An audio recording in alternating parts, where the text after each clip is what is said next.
Si recuerda, estamos en nuestra serie de Hechos y me seréis testigos, y hemos venido viendo la obra que Dios ha estado haciendo en la iglesia y a través de la iglesia, cómo la iglesia está predicando a Cristo, cómo el evangelio está llegando a muchos lugares, a muchas personas, cómo la iglesia está creciendo también. Y nos quedamos precisamente en ese viaje o en el inicio de lo que se conoce como el segundo viaje misionero de Pablo. Si usted recuerda, Pablo decide volver a las iglesias que surgen del primer viaje misionero con el propósito de cuidar las iglesias, de ver cómo están. Y junto con Bernabé se da una discusión porque Bernabé quiere llevar a Juan Marcos al viaje y Pablo no está muy de acuerdo, porque si usted recuerda, en el primer viaje misionero, Juan Marcos abandona la misión en algún momento cuando ellos estuvieron en Panfilia, y luego se genera esta discusión entre ellos si debe acompañarlos o no, y eso llevó al punto en que se separan. Bernabé va a Chipre con Juan Marcos, y Pablo se lleva a Silas a este recorrido a las iglesias del primer viaje. Y vemos cómo se nos narra que la iglesia estaba creciendo en número, pero también estaba siendo fortalecida porque la palabra del Señor estaba siendo predicada. Y Dios utiliza a hombres como Pablo para cuidar a la iglesia. Y en este segundo viaje misionero, Pablo quería ir a Asia. Sin embargo, Lucas narra que el Espíritu Santo prohibió a Pablo ir a esa región. Y él en un sueño ve a un hombre de Macedonia que en el sueño pide ayuda. Y Pablo y Lucas y los que estaban con él entendieron que era Dios guiándolos a que fueran a Macedonia. Y es precisamente así como llega el evangelio a Europa. Y ellos llegan a un lugar en específico, si podemos ver ahí en las pantallas en el mapa. En este viaje llegan a Macedonia, específicamente a una de las regiones o a una de las ciudades importantes, que es la ciudad de Filipo. Vemos que ahí se encuentran ellos en Filipo predicando el evangelio, y la narración nos cuenta cómo una mujer llamada Lidia, que era una comerciante de púrpura, se convierte al Señor, ella y su familia. Y precisamente fue ahí donde nos quedamos, donde Pablo y Silas están en Macedonia, en la región de Filipos, predicando el evangelio. El texto que veremos esta mañana, espero que Dios nos convenza que el evangelio es molesto, pero en Cristo es salvación, gozo y consuelo. El título del sermón, como lo mencioné en esta mañana, es ¿regocijo o malestar por el evangelio de Cristo? Y es una pregunta. ¿Te regocijas o te molesta el evangelio? Quiero que me acompañe al texto que vamos a estar en esta mañana. Nos quedamos en Hechos capítulo 16 hasta el versículo 15, nos detuvimos. Y esta mañana vamos a continuar y vamos a terminar el capítulo 16. Le pido que lo busque, recuerde que no está en la pantalla el texto, usted tiene que buscarlo en su Biblia. Puede abrir su Biblia o encender su celular si es así el caso. Y le pido que me acompañe a Hechos 16 y vamos a leer desde el versículo 16 hasta el final del que es el versículo 40.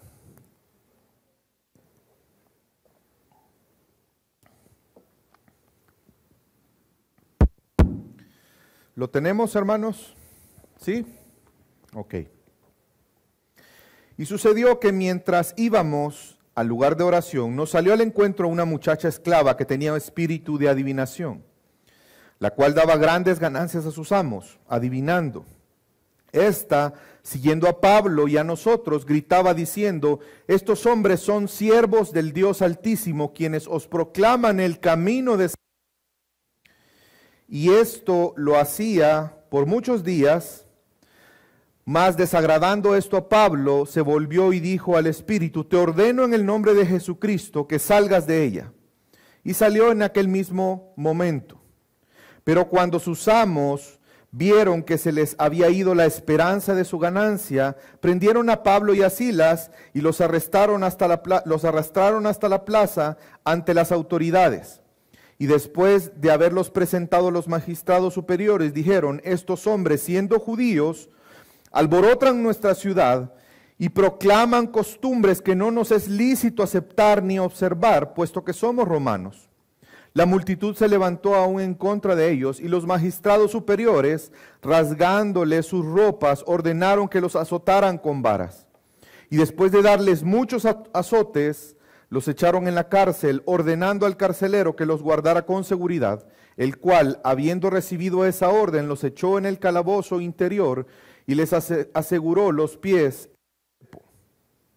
Como a medianoche, Pablo y Silas oraba y cantaba himnos a Dios, y los presos los escuchaban. De repente se produjo un gran terremoto, de tal manera que los cimientos de la cárcel fueron sacudidos. Al instante se abrieron todas las puertas y las cadenas de todos se soltaron. Al despertar el carcelero y ver abiertas todas las puertas de la cárcel, sacó su espada y se iba a matar, creyendo que todos los prisioneros se habían escapado. Mas Pablo clamó a gran voz diciendo: no te hagas ningún mal, pues todos estamos aquí. Entonces él pidió luz y se precipitó adentro, y temblando se postró ante Pablo y Silas, y después de sacarlos dijo: señores, ¿qué debo hacer para ser salvo? Ellos respondieron: cree en el Señor Jesús y serás salvo tú y toda tu casa. Y le hablaron la palabra del Señor a él y a todos los que estaban en su casa.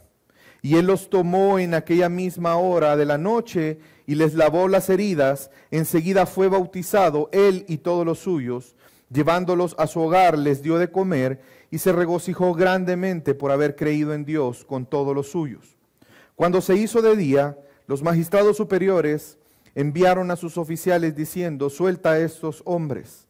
El carcelero comunicó a Pablo estas palabras diciendo: los magistrados superiores han dado orden de que os suelte. Así que salid ahora e id en paz. Mas Pablo les dijo: aunque somos ciudadanos romanos, nos han azotado públicamente sin hacernos juicio y nos han echado a la cárcel. ¿Y ahora nos sueltas en secreto? De ninguna manera. Que ellos mismos vengan a sacarnos. Y los oficiales informaron esto a los magistrados superiores, y al saber que eran romanos, tuvieron temor. Entonces vinieron y les suplicaron, y después de sacarlos, les rogaban que salieran de la ciudad. Cuando salieron de la cárcel, fueron a casa de Lidia, y al ver a los hermanos, los consolaron y partieron. Hermanos, yo deseo que este texto, en esta mañana, Dios a través de su palabra nos convenza que el Evangelio es molesto, pero en Cristo el Evangelio es salvación, gozo y consuelo. Vemos en este pasaje que hay dos tipos de reacciones, y de hecho lo hemos visto en todo el transcurso de la historia de Hechos. Ante el Evangelio hay dos tipos de reacciones siempre. Una reacción que es molesta. Es esa reacción que un ser humano sin Cristo naturalmente tiene cuando escucha el Evangelio. Le es molesto de tal manera que muchas veces no solamente hay un rechazo, sino inclusive hay acciones de maldad, como lo hemos venido viendo. La otra reacción obviamente tiene que Dios intervenir. Y es que solamente a través de la fe en Cristo el Evangelio es poder de Dios para salvación. El Evangelio trae gozo a una vida, a una familia, a un lugar. Y solamente a través de la fe en Cristo podemos encontrar consuelo a pesar de las circunstancias que estemos viviendo. Quiero que veamos ambas reacciones que están presentes en este texto. En primer lugar, quiero que veamos cómo el Evangelio expone el corazón pecaminoso y egoísta de los seres humanos.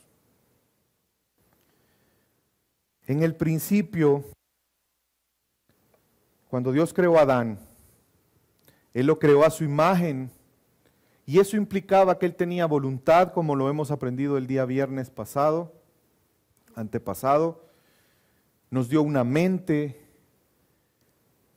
nos hizo seres morales, somos seres espirituales. Sin embargo, hay una cosa que el hombre deseó. Cuando Satanás tentó a Adán y a Eva, ¿cuál fue el ofrecimiento que Satanás le hizo al hombre? Seréis como Dios. Y en un punto en específico. ¿Se recuerda cuál es ese punto? Sabiendo el bien y el mal, es decir, que el hombre vio atractivo el ser independiente de Dios, el identificar él mismo lo que es bueno y lo que es malo sin la necesidad de depender de Dios, a pesar que Él es nuestro creador, a pesar de la infinita sabiduría de Dios. El hombre vio atractivo el ser como Dios, sabiendo el bien y el mal. Y es por eso que el hombre peca, y producto del pecado eso trajo separación entre el hombre y Dios. Y el hombre se empecinó en disfrutar de ese supuesto beneficio que tendría, que al final es un engaño. Y vemos cómo el hombre, el ser humano, le molesta que Dios intervenga en su vida.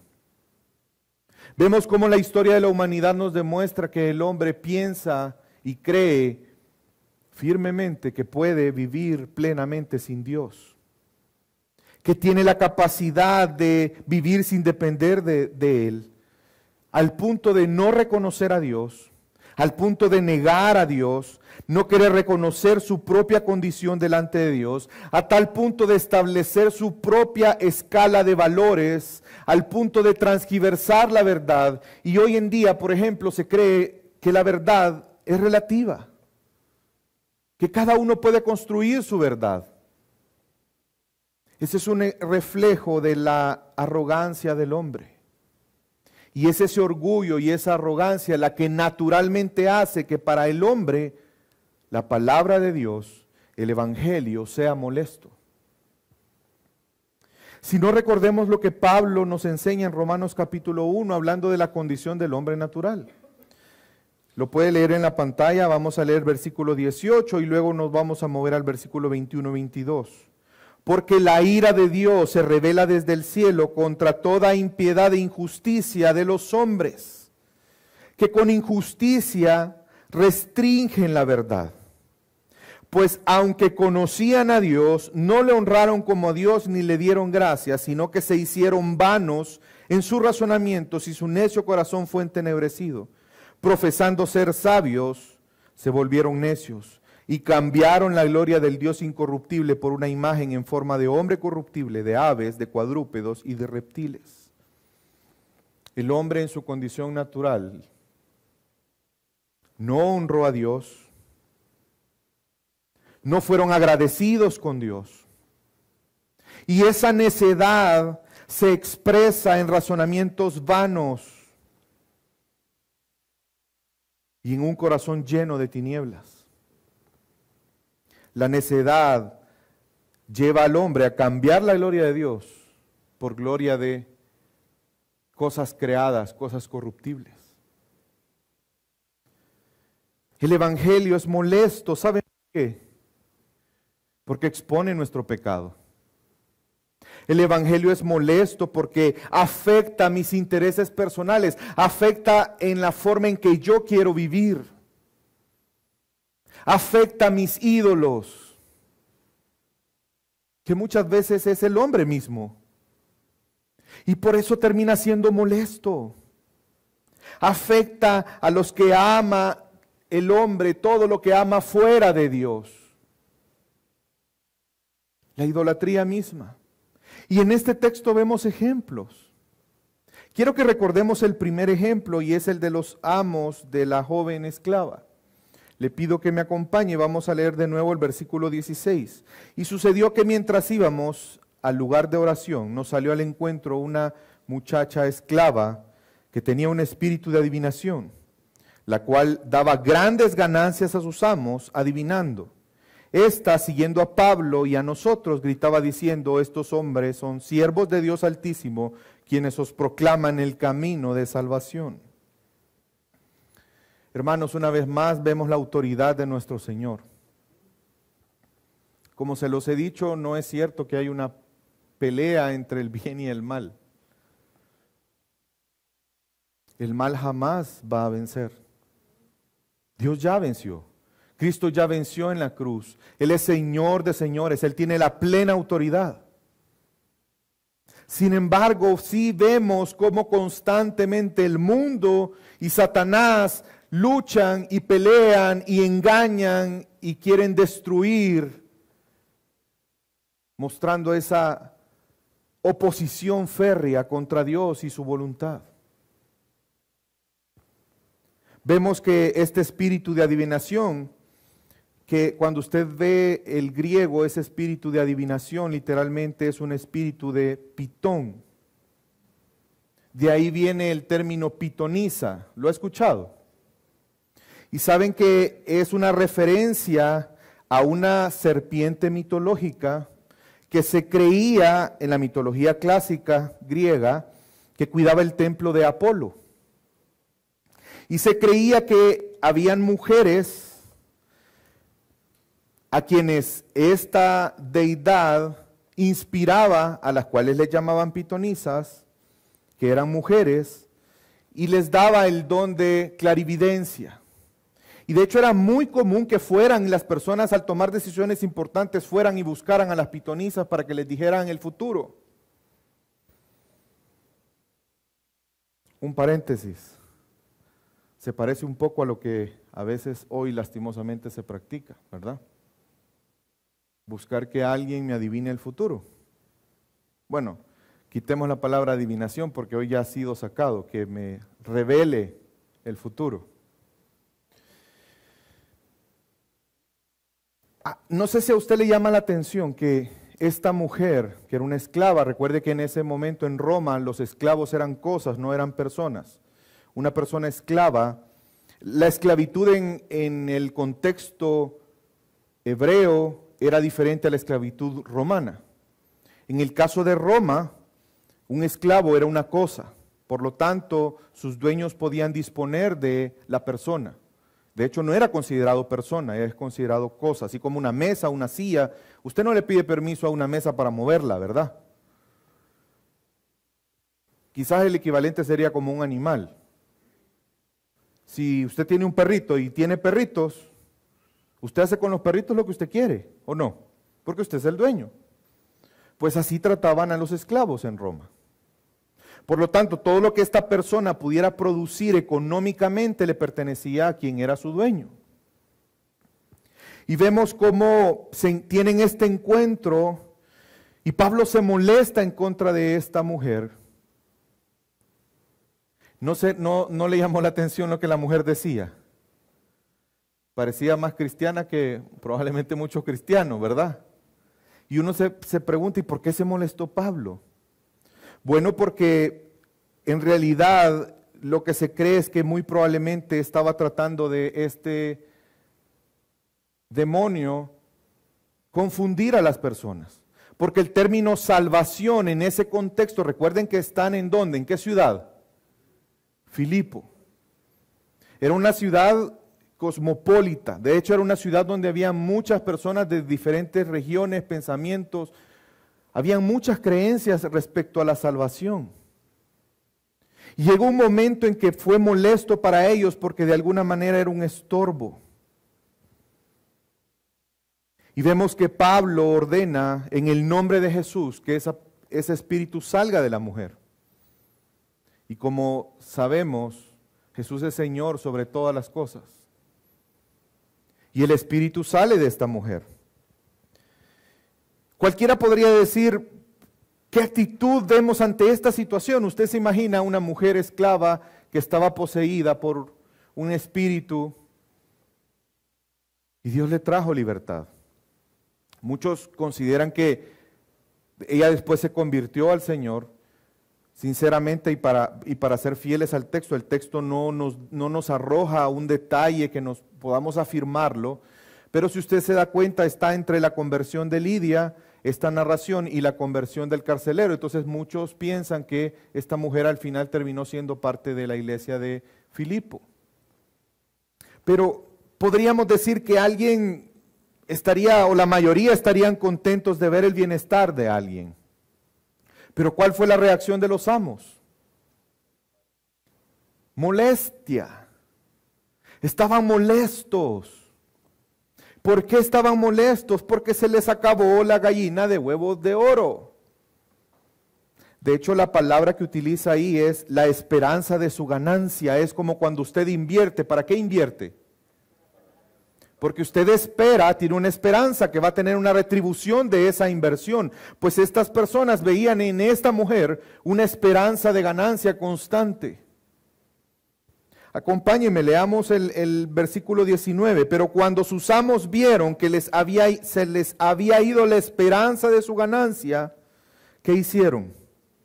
Prendieron a Pablo y a Silas y los arrestaron hasta la plaza ante las autoridades. Después de haberlos presentado a los magistrados superiores, dijeron: estos hombres, siendo judíos, alborotaron nuestra ciudad, proclaman costumbres que no nos es lícito aceptar ni observar, puesto que somos romanos.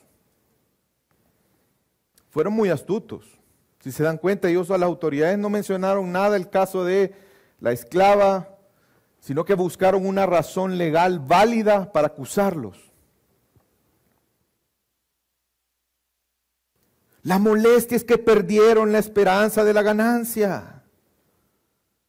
Y vemos que la acusación es que estos hombres están alborotando la ciudad. Hagan algo con ellos porque están afectando a todo el mundo. Andan enseñando cosas que no habíamos oído antes y que son contrarias a nuestras costumbres. Porque ahí la palabra ilícito no solamente tiene que ver con algo ilegal, sino con las costumbres. Y bien es cierto que Roma prohibía a los romanos participar de actos religiosos que no estuvieran autorizados por Roma.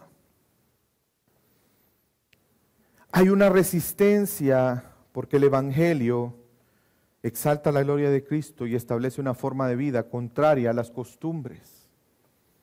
Para ellos era una costumbre válida tener a una persona, tratarla como una cosa, aprovecharse de ella y no importarle el bienestar, sino ser una fuente de ingreso.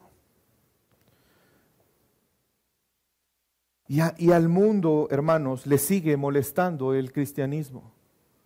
Le sigue molestando el Evangelio. Le sigue molestando la verdad de Dios porque para ellos es un trastorno a lo que ellos quieren hacer, a lo que están acostumbrados a hacer. Hoy en día es normal que en el noviazgo tenga relaciones sexuales antes del matrimonio.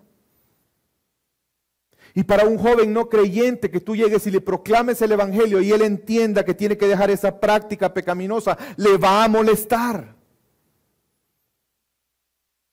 El vivir en unión libre, el que los hombres hoy en día están acostumbrados a maltratar a las esposas, el hacer lo que yo quiera. De hecho, hoy los jóvenes piensan que tienen la libertad de hacer lo que quieran y que es un abuso que los padres los corrijan o les digan qué deben de hacer y qué no deben de hacer. Es normal que hoy en día en el trabajo lo más importante sea la ganancia y muchas veces no importa cómo, cuál es el medio o qué tenga que hacer. Es normal participar en un soborno para poder mantener bien un negocio. Para el mundo todas esas cosas son normales.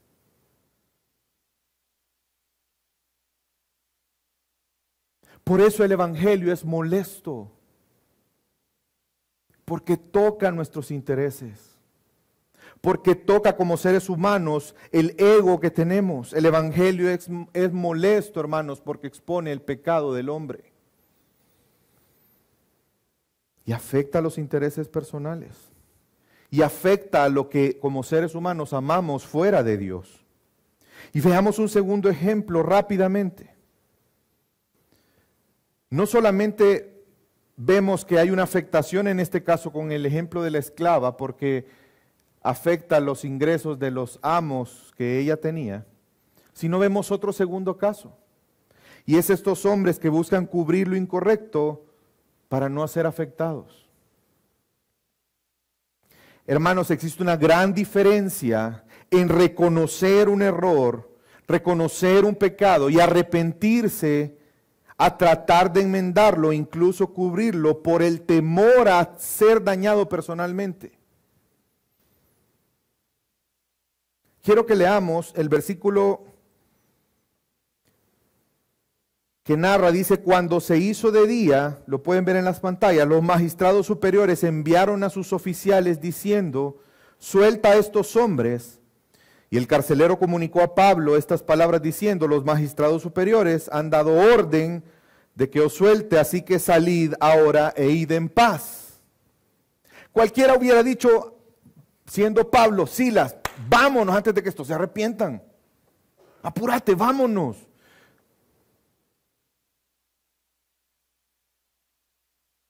Pero una vez más, el evangelio es molesto. Pablo entendía por el evangelio que lo que había pasado ahí no estaba bien. Y que él no podía ser partícipe de eso. Él entendía que tenía que honrar a Dios antes que temer a las autoridades. Él entendía que él no puede callar la verdad. Pero de alguna manera también él entendía que si él no decía nada, esos abusos podrían afectar a otros. Y hermanos, eso es algo, esa conciencia es algo que solo el evangelio puede obrar en nuestra vida. A simple vista puede verse como algo bueno. Bueno, hicieron justicia, no era correcto que los apresaron y los están dejando ir. Qué bueno, aplauso a las autoridades, qué bueno. Pero no es así. Eso no es así. Mire lo que dice después. Mas Pablo les dijo, aunque somos ciudadanos romanos, nos han azotado públicamente sin hacernos juicio y nos han echado a la cárcel. Públicamente emitieron un juicio y públicamente lo ejecutaron y ahora, siempre en el versículo 37, y ahora nos sueltan en secreto, de ninguna manera. Que ellos vengan a sacarnos. Cuando habla de los oficiales, o dependiendo de la versión que usted tenga, dice alguaciles, eran los ministros que su función era ejecutar las órdenes de los jueces. Cuando se dieron cuenta que eran romanos, ¿qué pasó con ellos? ¿Por qué tuvieron miedo? Porque según la ley romana, de hecho era una ley específica, la ley Sportia, los ciudadanos romanos no podían recibir este tipo de reprimenda sin haber pasado un juicio legal primero. Recuerde que el derecho romano estaba desarrollado. De hecho, si usted no lo sabía, la base de nuestro sistema judicial en Guatemala, El Salvador, es del derecho romano. Les hago una pregunta, ¿creen ustedes que ellos se arrepintieron? ¿O qué les preocupaba? Si no hubieran sido ciudadanos romanos, ¿tendrían la misma actitud? No. Al contrario, probablemente habría prepotencia. Pero tuvieron temor. Ellos no estaban arrepentidos, sino que tenían temor a las consecuencias. ¿Se dan cuenta cómo es egoísmo al final? Les rogaban que salieran de la ciudad, pero no los podían echar porque eran ciudadanos romanos. Pero los veían a ellos como un problema. Hermanos, el mundo nos va a ver como un problema. Probablemente tu jefe te vea como un problema cuando tú le digas, yo no puedo participar de eso que tú estás proponiendo, que es incorrecto, no puedo. Y no me puedo callar. ¿Qué van a querer hacer contigo? El evangelio es molesto. Y sobre todo cuando hay personas que no están arrepentidas, cuando no entienden que están transgrediendo la santidad de Dios. Si no solamente tienen su vista puesta en ellos mismos. El evangelio es molesto, pero en Cristo, hermanos, es salvación, gozo y consuelo. Pero lastimosamente, hoy en día, Hay personas que llamándose cristianos, el evangelio les sigue molestando. Buscan a Dios por lo que Dios pueda darles. Piden perdón a Dios, no porque hay un arrepentimiento y siendo conscientes que han transgredido la santidad de Dios, que es una ofensa a Dios, sino más bien que buscan a Dios para pedirle perdón porque tienen temor de cómo Dios pueda castigarles y afectar su vida. Personas que llamándose cristianos no son fieles en la adoración a Dios. Ven el congregarse como algo optativo o que puede pasar cuando yo tenga deseos o ganas. Les molesta tener que obedecer a Dios. Cristianos que no quieren involucrarse en la iglesia, ¿saben para qué? ¿Por qué? Porque no quieren que nadie les diga nada. No quieren, no quieren. Personas que siendo creyentes les molesta cuando un hermano les anima a ir a la cruz, a arrepentirse y vivir en la gracia por el perdón de Cristo, procurando la santidad. Hasta en estos días yo he estado viendo, no sé si usted lo ha notado, que hay una constante plática en relación a la película de Disney, la nueva que está saliendo. Me gusta ver los comentarios porque me gusta ver lo que la gente piensa. Y me llamó la atención uno en particular, habían varios comentarios en ese mismo sentido, de una persona que se denominaba cristiana y le decía a otro, mira, pero ¿y cuál es? Ya, déjate de la religiosidad, ¿y cuál es el problema, pues? Si ya Cristo perdonó nuestros pecados, yo ya estoy perdonado por la sangre de Cristo, ya dejen de tanto relajo por esto. Y yo dije en mi mente, wow, o sea, este hombre, ¿qué concepto de cristianismo tiene? ¿Cómo yo voy a llevar a mis hijos? Es que miren, el problema no solamente es que hay un beso de personas del mismo sexo, es que toda la película, uno de esos personajes es un personaje principal. Y si yo llevo a mis hijos a ver esa película, lo que yo como padre le estoy diciendo es, hijo, eso que tú ves está bien, es normal. No te escandalices, eso está bien, es normal. Hermanos, eso es contrario a la voluntad de Dios. Eso es una aberración en contra de Dios. El matrimonio, Dios lo creó para su gloria, para que el mundo pudiera ver esa relación de Cristo con la iglesia. Dios creó al hombre y a la mujer, y el matrimonio entre un hombre y una mujer. Yo no puedo normalizar eso, porque es contrario a Dios. Obviamente al mundo le va a molestar. De hecho, he visto muchos comentarios de muchas personas diciendo, ¿cómo es posible que estamos en pleno siglo XXI y estos retrógradas todavía no acepten estas cosas?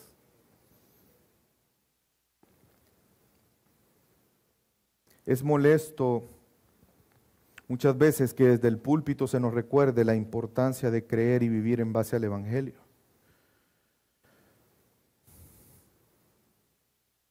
Hay cristianos, yo he escuchado cristianos que dicen, pastor, mire, ¿por qué hablan tanto del pecado? La respuesta es muy sencilla, hermanos. Porque pecamos todos los días. Porque necesitamos arrepentirnos delante de Dios. Porque necesitamos de su gracia para poder vivir en esa santidad que Dios obró a través de Cristo Jesús. Porque separados de Jesús nada podemos hacer. Se nos es molesto cuando muchas veces desde un púlpito se nos dice que tenemos que ofrendar a Dios con fidelidad, conforme hemos sido prosperados. No, pastor, míreme, el bono 14 no me lo toque. Yo ya lo tengo destinado, no se meta con mi bono 14. Hermanos, el Evangelio es molesto para nuestros intereses, egoístas y pecaminosos.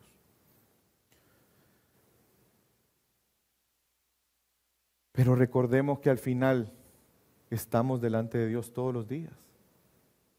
No nos dejemos engañar. Este mundo va a querer que nosotros pensemos igual al mundo. Por eso Dios nos exhorta a que renovemos nuestra mente.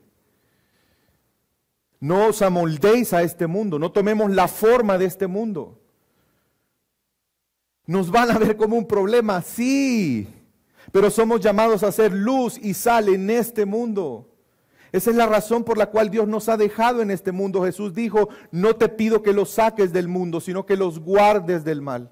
Así como tú me enviaste al mundo, yo los envío al mundo. Santifícalos en tu verdad. Tu palabra es verdad. Necesitamos meditar, hermanos, si el Evangelio está siendo molesto para nosotros, de alguna manera. Si nos molesta que nos insistan en discipularnos, si nos molesta que nos insistan en servir a Dios, si nos molesta que nos insistan en congregarnos regularmente, si nos molesta que la Biblia nos diga cómo debemos de vivir nuestra vida en el día a día.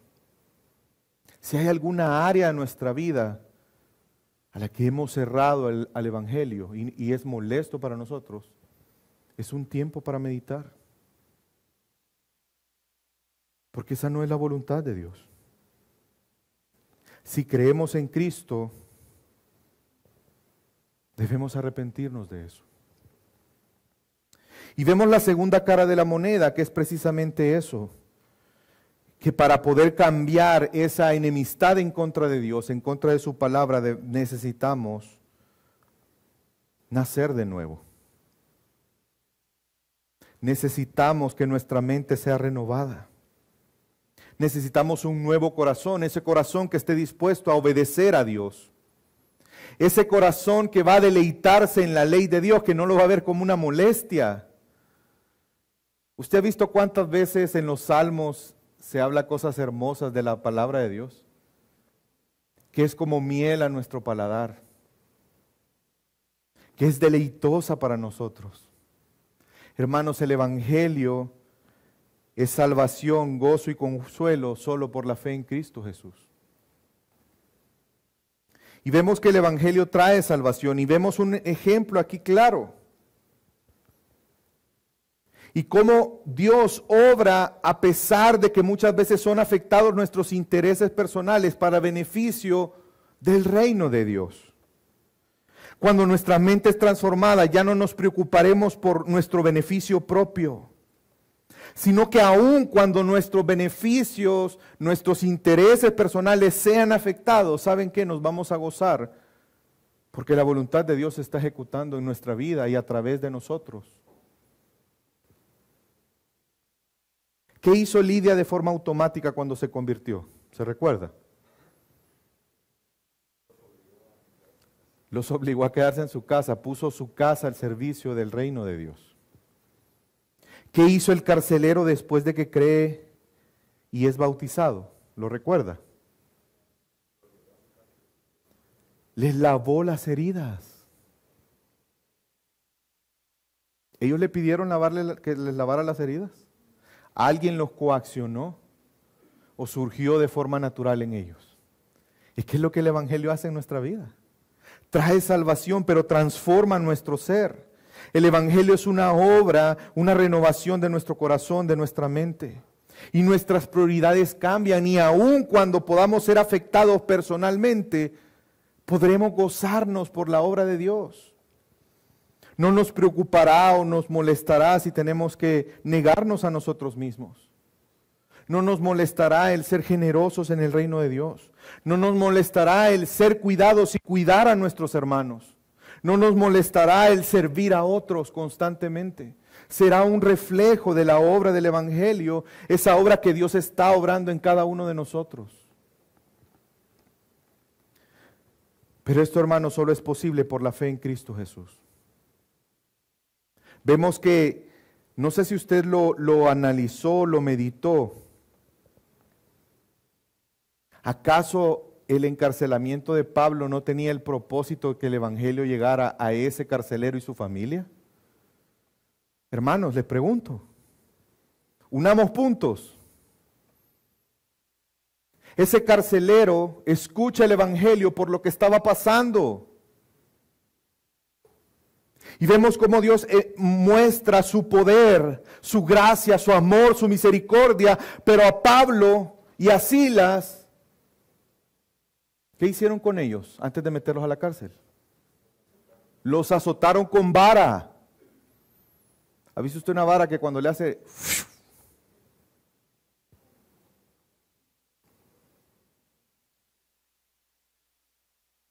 Fue un instrumento que Dios usó, el sufrimiento de Pablo y de Silas, para que ese hombre y su familia conocieran a Cristo.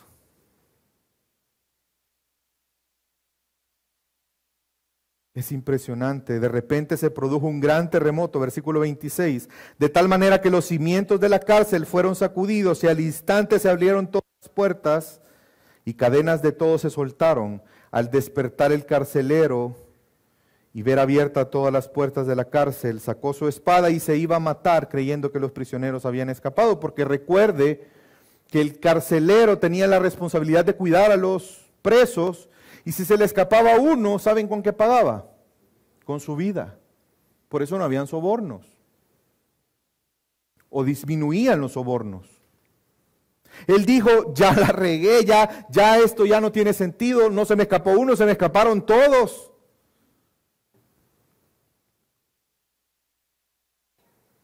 Y Pablo le dice, no te hagas daño, aquí estamos.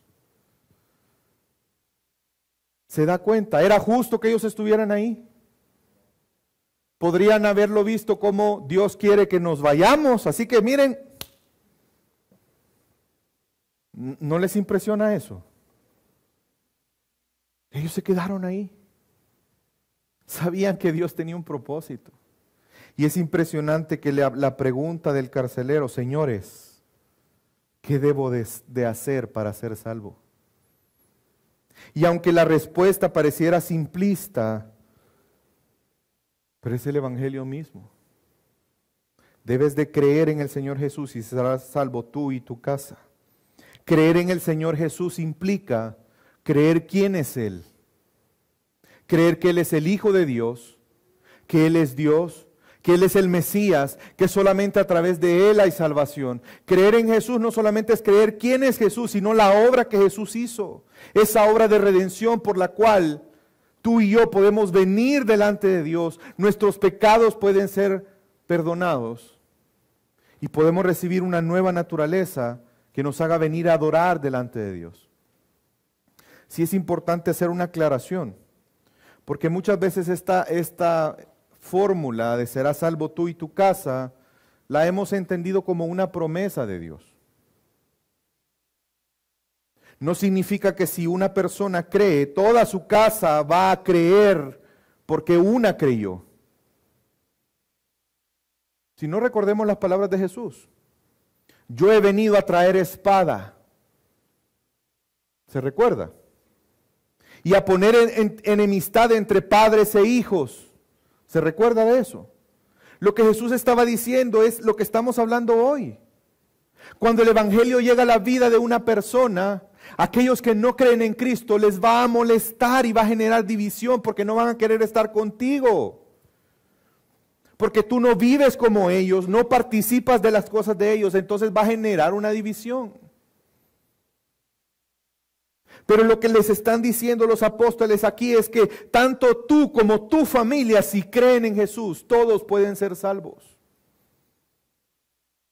Y es lo que venimos viendo. Mujeres están siendo salvas, esclavas, mujeres que eran negociantes importantes porque el vender púrpura era un negocio de mucho dinero. Y podemos ir hacia atrás. ¿Se recuerdan del etíope?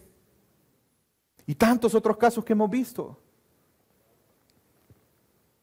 Dios tiene propósitos y su gracia llega a cualquiera. Dios no hace acepción de personas en ese sentido. ¿Saben por qué? Porque no puede. ¿Saben por qué? Porque todos somos malos. Porque todos somos pecadores. No hay uno solo que pueda decir que es mejor que el otro. Y vemos que el Evangelio además produce gozo en nuestra vida a pesar de las circunstancias. Vemos que esta situación llevó a que el carcelero y su familia pudieran conocer a Cristo, pudieran ser salvos. Pero hubo un precio que se pagó: el bienestar de Pablo y Silas. Pongámonos en el lugar de ellos. Una acusación falsa, porque era falsa o no. No les hacen juicio. Aquellos que deberían de procurar la justicia, extraño, ¿verdad?, en este mundo, son los que participan de la corrupción, porque incumplen una ley. Los meten a la cárcel. Hermanos, quiero que veamos qué es lo que estaba pasando y leámoslo de nuevo. La multitud se levantó aún en contra de ellos y los magistrados superiores, que eran los jueces, rasgándoles sus ropas, ordenaron que los azotaran con vara. No preguntaron nada, no investigaron nada, no hubo ningún juicio. Y después de darles muchas caricias, muchos azotes, los echaron en la cárcel. ¿Cuál sería nuestra actitud si fuéramos Pablo y Silas al estar en la cárcel? ¿Molestia? ¿Enojo? ¿Duda? Señor, ¿por qué a mí? Si yo estoy predicando tu palabra, estoy haciendo tu voluntad, ¿por qué permites esto? ¿Por qué a mí?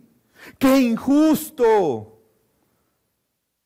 Y no nos damos cuenta que estamos diciendo que Dios es injusto. ¿Por qué me afectas a mí? En lugar de cuidarme, estás permitiendo que estos incircuncisos, hijos del diablo, ellos deberían de ser azotados con vara porque no se merecen más que el infierno. Pero hermano, lo que hace el Evangelio es extraordinario en nuestra vida. ¿Cuál fue la actitud de ellos? Versículo 25. Como a medianoche, Pablo y Silas, ¿qué hacían? Oraban y cantaban himnos a Dios. ¿Usted se imagina el dolor de los golpes, piel rasgada, sangre, estar en una, no como las cárceles de hoy, que igual no son bonitas, pero seguramente esas eran mucho peor? Y ellos adorando al Señor. Oraban y alababan. ¿Saben por qué? Porque la adoración, hermanos, no es circunstancial. No es que hoy vengo alegre, hoy estoy dispuesto a adorar, hasta vine temprano para cantar. ¿Por qué? Porque todo me está yendo bien. No puedo callarme. Todos tienen que saber porque estoy, gracias al Señor, porque cerré este negocio. Hermanos, la adoración no es circunstancial. No importa las circunstancias. Cuando nuestra fe y nuestra vista está en Cristo, habrá gozo en nuestro corazón a pesar de las circunstancias. Principalmente podremos regocijarnos cuando entendemos lo que aprendimos la semana pasada. Cómo Dios obra las circunstancias para cumplir sus propósitos. Eso va a traer gozo a nuestra vida. Aunque nos hayan golpeado con varas, nos hayan encarcelado injustamente. Hermanos, el entender que muchas veces el sufrimiento en nuestra vida tiene un propósito mayor. Y es que la imagen de Cristo se ha conformado en nuestras vidas, pero también es el cumplimiento de los propósitos de Dios en nosotros y a través de nosotros y a nuestro alrededor. Pero muchas veces nuestro egoísmo no nos hace ver eso. Nos centramos en nosotros mismos. Y no solamente vemos gozo en Pablo y en Silas en la cárcel, sino después del carcelero. ¿Qué pasó en la casa del carcelero? Recordémoslo, versículo 33. Y él los tomó en aquella misma hora de la noche y les lavó las heridas. Está hablando del carcelero con Pablo y Silas. Y enseguida fue bautizado el carcelero. Y él y todos los suyos, llevándolos a su hogar, les dio de comer y se regocijó grandemente por haber creído en Dios con todos los suyos. El Evangelio trae gozo, hermanos. Si en tu vida no estás experimentando gozo a pesar de la situación que puedas estar viviendo, necesitamos el Evangelio. Necesitamos a Cristo. Necesitamos cambiar nuestra mirada de las circunstancias y poner nuestra mirada en el Señor. Y entonces encontraremos gozo. Y en último lugar y para terminar, solo en Cristo y en el Evangelio encontramos consuelo a pesar de la maldad del mundo. ¿La iglesia estaba afrontando la maldad del mundo, hermanos? ¿La iglesia estaba siendo afectada por la maldad del mundo? Sí. Pero podemos encontrar consuelo a pesar de eso. Y lo vemos aquí. Cuando salieron, versículo 40, de la cárcel, fueron a casa de Lidia y al ver a los hermanos, ¿qué pasó con ellos? Los consolaron. ¿Y saben qué es consolar? Ay, pobrecito Pablo y Silas. Ay, mira, yo no sé por qué nos pasa esto, pero... No, hermanos, esa palabra consolación no significa eso. ¿Sabe qué significa? Apoyar seriamente al punto de fomentar una respuesta o una acción. Porque todos necesitamos que nos recuerden la verdad del Evangelio. Probablemente Pablo decía, ¿y para qué estoy metido en esto? Y los hermanos le dijeron, no, Pablo, vamos. Recuerda el llamado que nuestro Señor nos hizo. Vamos, no importa. Regocíjate en el carcelero y en la familia. Esa circunstancia que tú viviste, Dios la usó para que ellos pudieran conocer a Cristo. Su palabra se está cumpliendo. Recuerda la iglesia de tal, recuerda esta otra iglesia. Vamos. Nuestro propósito es adorar al Señor a pesar de lo que estamos viviendo. Eso es consolar. Necesitamos de eso, hermanos. Pero eso Dios nos lo provee a través del cuerpo, como lo aprendimos hace 2 semanas. Si tú estás viviendo una situación de pruebas difícil, no te aísles, no te apartes. Porque Dios va a traer consuelo a través de tu palabra, pero también a través de tu iglesia, de tus hermanos. El Evangelio es molesto, pero en Cristo es salvación, gozo y consuelo. Si algo yo pido, hermanos, en esta mañana, es que Dios obre en nuestra vida para que no caigamos en el engaño de valorar más las cosas de este mundo que a Cristo y su reino. Si algo yo deseo, hermanos, es que no seamos engañados de tal manera que sea molesto el Evangelio en alguna área de nuestra vida. Si algo yo le pido a Dios es que nos gocemos en lo que Dios está obrando para beneficio del reino, aun cuando muchas veces eso implica que tengamos que pasar cosas, que tengamos que padecer por el nombre de Cristo, que tengamos que incomodarnos para ir y proclamar el Evangelio a otros, que tengamos que incomodarnos para enseñar lo que Dios nos está enseñando a nosotros a otras personas. Aun cuando vivamos en momentos no favorables o no al estándar que el mundo te vende, que no caigamos en ese engaño y que nos regocijemos en Dios, en su obra, en su gracia, en su amor, en su bondad, en esa esperanza que tenemos que las aflicciones de este mundo son temporales, pero un día estaremos con nuestro Señor eternamente, disfrutando de ese reino donde no hay corrupción, donde no hay maldad, donde no hay pecado, donde Él es la luz que alumbra nuestra vida y estaremos con Él eternamente. Que mientras caminemos en este valle de sombra de muerte, no tengamos temor alguno, porque sabemos que nuestro buen pastor está con nosotros, nos guía, nos cuida. Y estamos siendo instrumentos para su gloria. Que eso nos motive cada día, hermanos, para reconocer que el Evangelio es molesto, pero en Cristo es salvación, gozo y consuelo. Vamos a orar.